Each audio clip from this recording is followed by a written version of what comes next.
Good morning.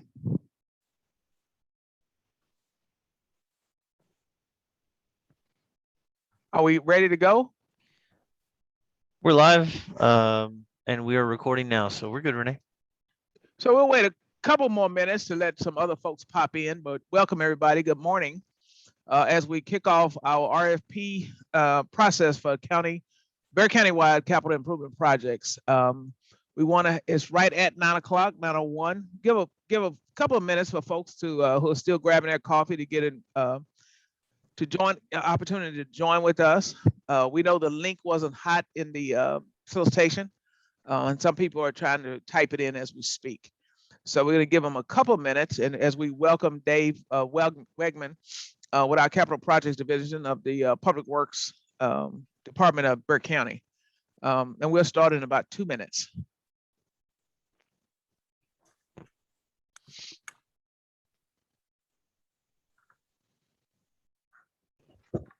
For those that have joined, you may notice that you're muted and cannot unmute yourselves. That is intentional.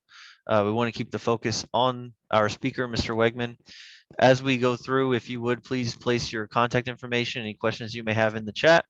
As we move through, I'm sure Mr. Wegman is going to address your comments just as he goes through his presentation, but if there's anything we can address during this outreach event, we will. Otherwise, we'll forward your comments as we can.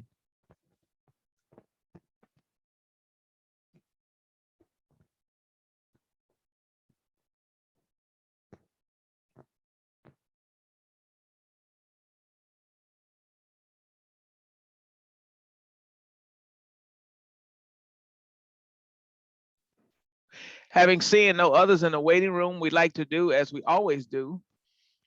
We had just had one, but we like to be on time. In this process, there's always a deadline on any government procurement deadline for submission. So we like for folks to be on time and for us to start events on time. So you get all the information. Again, I'm Renee Watson. I'm the director of the Small Business and Entrepreneurship Department here at Bexar County. We welcome the opportunity to provide you with information on opportunities to do business with the county, whether in professional services, construction, goods, commodities, or services. We're excited about the department bringing forth this information. Dave Wegman and is going to be really giving you the details of this information that we have, so you can be a part of Bexar County's process and Bexar County's projects. With that, I'm going to turn it over to James Massey. He's going to give you a little bit more housekeeping and details, and he's going to introduce Dave Wegman to you. We'll be available for any questions or any follow-ups you may have for after the presentation. James? Thanks, Renee. So first, we want to thank Mr. Wegman for joining us this morning. For those of you on here, you probably heard me say a second ago, you are intentionally muted. What we ask is that any comments or questions that you have, please place them in the chat along with your contact information. We'll address them as we can. We apologize for the technical difficulties if you have a hard time actually accessing this. We just want to let you know we are recording this. You should have been notified as you entered that this is being recorded. More than actually being here for a live Q&A, that's not the intention. We just want to be able to bring information to the public. This is an extension of the already aggressive outreach that Mr. Wegman and his team have done to push this SOQ out. I'm sorry, the RFQ out, seeking SOQs. Real quick, I just want to read a couple of the measures that Mr. Wegman and his team have taken so far. There have been 200 direct emails to those who potentially would be submitting SOQs. This has been published and is placed on the Public Works website.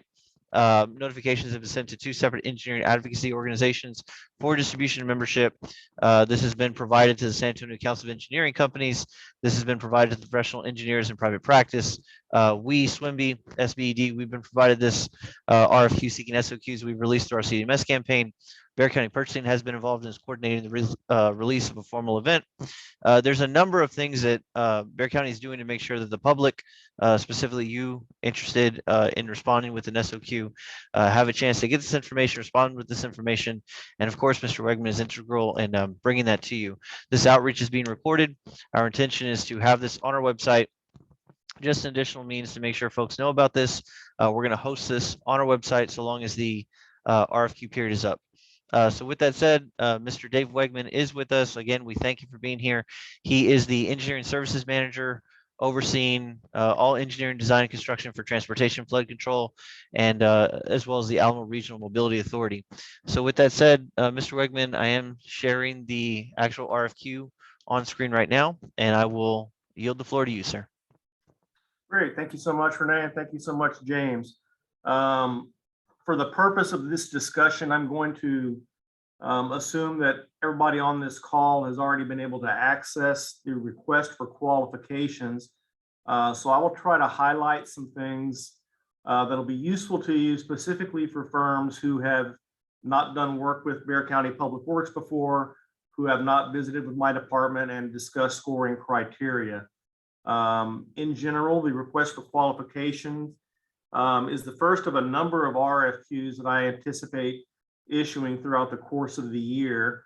And these projects are a portion of a larger 10-year, about $167 million capital program that was approved by Commissioners Court beginning this fiscal year. This specific request for qualification lists 5 projects, 1 low water crossing improvement, 2 subdivision street reconstruction projects, 1 arterial roadway expansion project, and 1 collector roadway reconstruction project. For the purposes of scoring for selection of the 5 firms to get the 5 projects, I am asking the respondents to focus their efforts in their work plan on the Sierra Sunset, which is the collector road reconstruction project.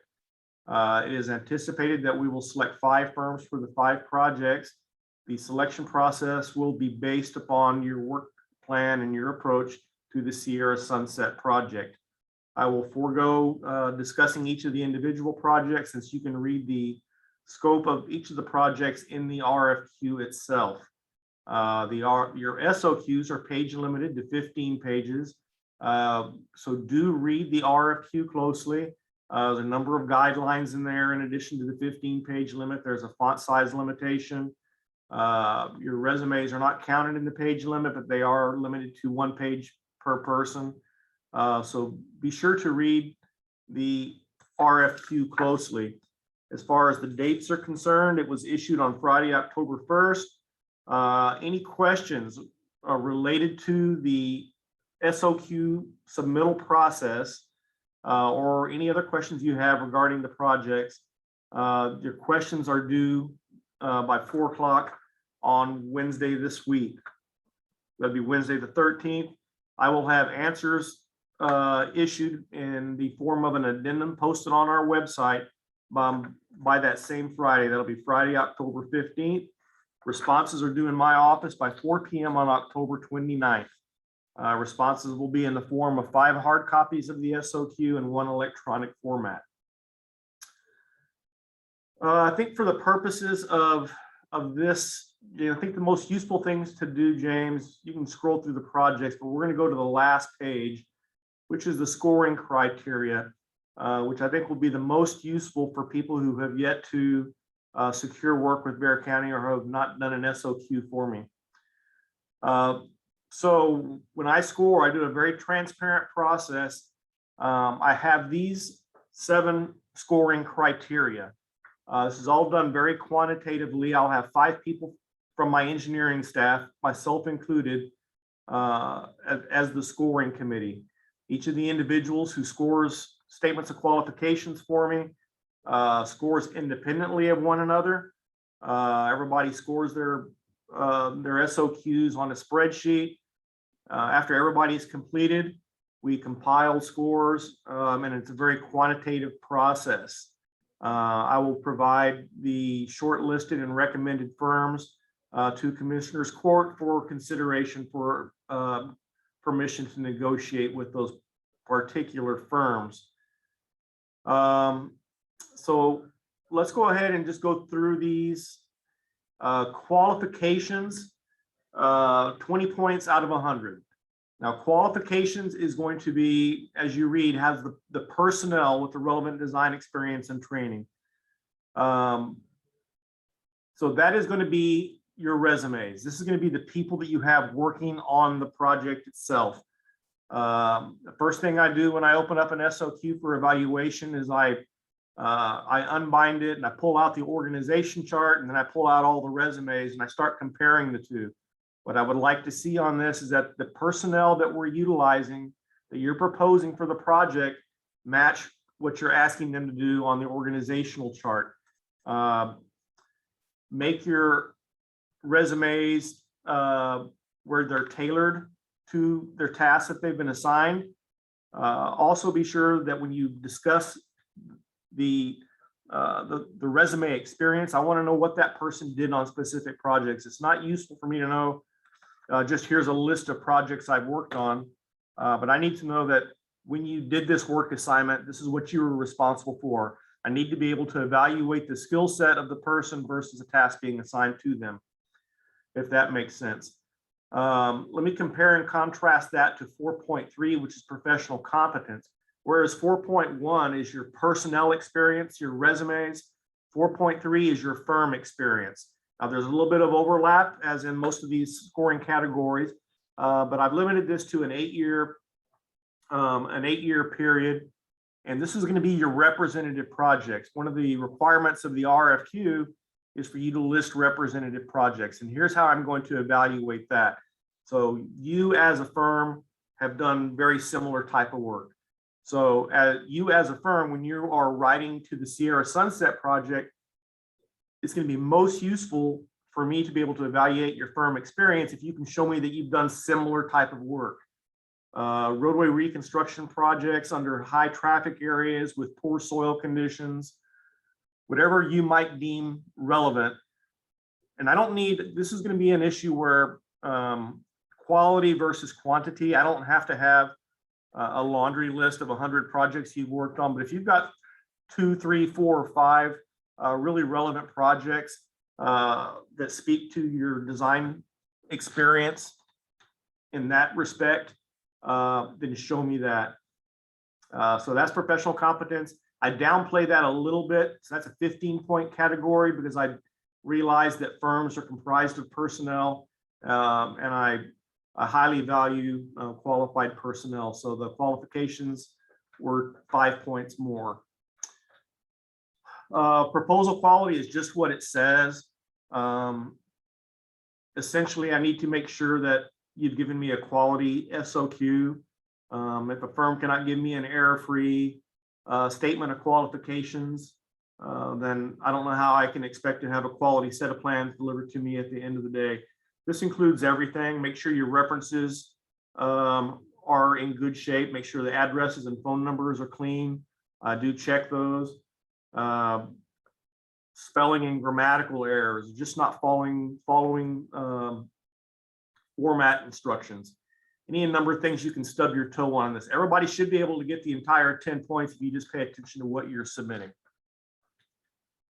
Let me pass on 4.4, which is the big category, and move on to the 5-point categories.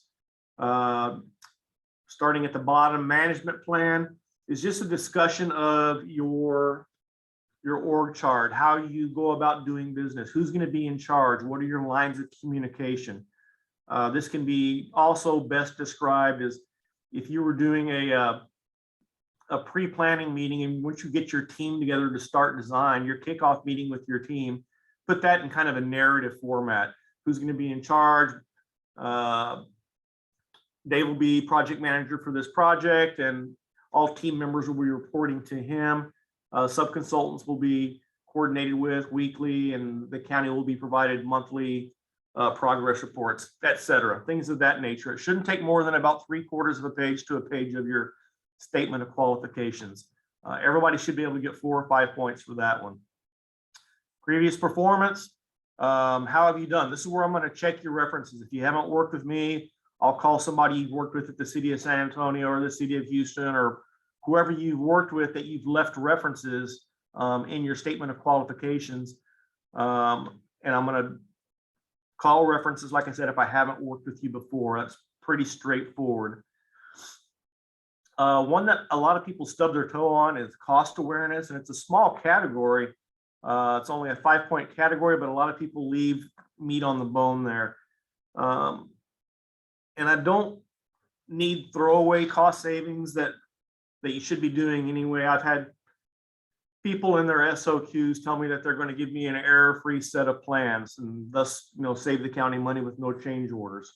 That was, really part of your engineering due diligence anyway, and something I would expect of you. So in cost awareness, you can sprinkle that throughout the statement of qualifications in a number of different areas. You can talk about it in your cover letter. You can talk about it in your representative projects that you're showing for firm experience, where you can show how you've saved other clients time and money on their projects due to innovative design thoughts that you may have had. It's pretty much integral with your work plan also. So when you're talking about the type of design that you're going to be providing, you're going to say, Dave, here are some things that I think are going to save the county time and money on this project. Here's some innovative thoughts. Here's some ways I can expedite construction at these intersections. I can improve your pavement section. Here's some things that may be more cost up front, but in the long term of the project, it's going to be an overall savings for the county. So you can kind of sprinkle that throughout. Some people write the cost savings as an individual section. Oftentimes, I think it's more effective to have it just kind of a part of your overall work plan discussion. 5 points. And the reason I hit on those 5-point categories is the quality of statements of qualifications have been getting increasingly more and more competitive as the years have gone by. And I anticipate that when I select 5 firms for recommendation to Commissioner's Court, that probably the point spread between those top 5 firms won't be more than 3 points, maybe 4. It's getting very, very competitive. So pay attention to all of your categories. The big one is the 40% as your statement of qualification work plan, your project approach and your work plan. And the reason that one is so much as part of the overall score, most of my successful respondents on the RFQ SOQ process, pardon me, have been dedicating 7 to 8 of those 15 pages to the work plan. I wanted to give respect to the amount of effort being given to those categories, and the score is reflective of that. This is where you as a firm show me that you understand this project. You've been out on the project site, you've looked at it, you understand where the problems are, whether it be drainage issues that need to be fixed, traffic issues. So a roadway that's going to be under heavy traffic during construction, you need to show me that you're familiar with that type of work. Here's some traffic control plan ideas that I've got. This is the meat and potatoes of it. Successful firms will understand all existing conditions. So we have utility conditions, roadway condition, traffic, whatever all of my existing constraints are. And the effective firms will say, well, here's my proposed conditions. Here's some things that I think are going to work well. We've done this before. Here's how we want to move forward with this project. So feel free to take some chances here. Show me that you really understand the project. And once again, this is where most of your effort is going to be spent. Obviously, there's overlap in a lot of these different areas. But overall, we do a very technical and quantitative scoring on this. As my reviewers score the SOQs, one of the things that I require every reviewer to do is to take notes as they're reviewing the individual SOQs, so that at the end of the day, when firm X, Y, or Z wants to come in and sit across the table from me and wonder about why I scored them the way I did, or why they weren't selected, I will have a very clear commentary for those firms to be able to take back to the office and sharpen your pencils with. I don't have a biased process. It's all very, very straightforward. Win or lose, I would recommend coming in to get a debrief with me. Even if you don't chase this, but you want to chase future opportunities with Bexar County, I offer to any engineer who picks up the phone to call me or sends me an email what I'll call a pre-brief. If you've never done work with me before, come in and I'll talk about it. I will walk through each of these scoring criteria. I'll answer any questions. I'll show you some effective test techniques that other firms may have used. And so you don't waste a bunch of time trying to figure out what it is an effective proposal looks like. So anyway, that is the short version of what I will tell firms when they come in. So I don't know if there's any specific questions. I would prefer your questions to be in writing, because what I do is I'll take all of those questions that I receive by Wednesday, and I will issue the questions along with my responses in the addendum on Friday. But if there's any basic questions based on what I've already discussed, I'm happy to answer them. Mr. Wegman, I just want to stress that point that you just mentioned. This was not a documented pre-bid, pre-con, this isn't a pre-event connected to the event. So with that said, there is a formal process that is included in the RFQ that Mr. Wegman mentioned as to how it is you need to submit questions.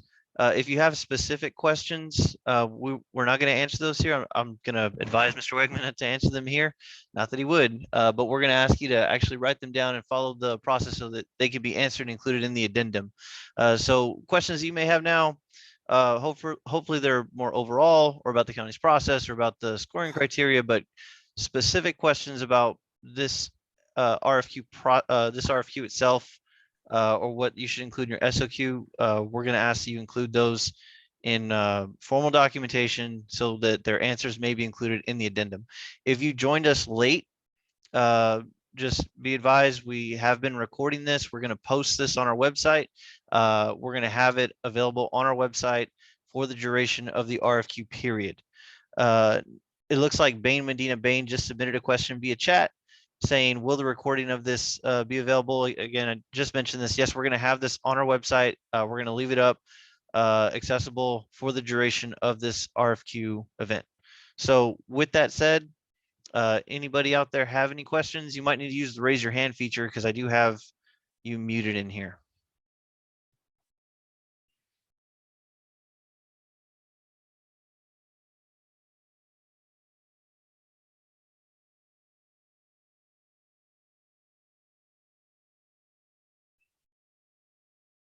Okay, I'm not seeing anything come in.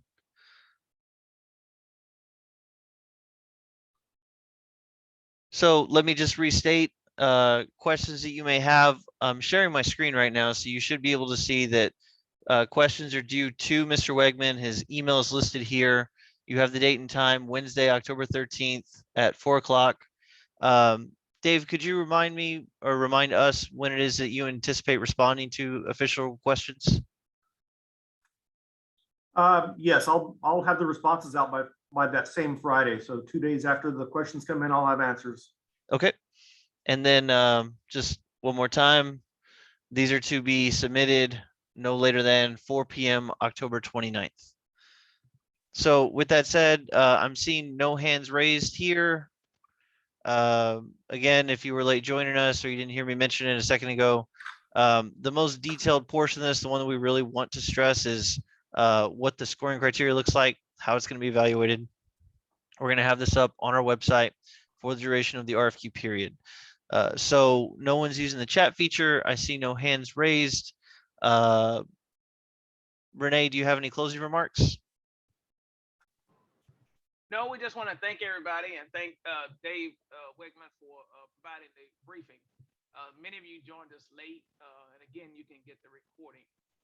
We like to be on time and make sure we get enough information out. So thanks, everybody. Thanks, James. Okay. One more time, Dave, thank you for being here, sir. Thank you that joined us. Thank you to all who joined us, and good luck.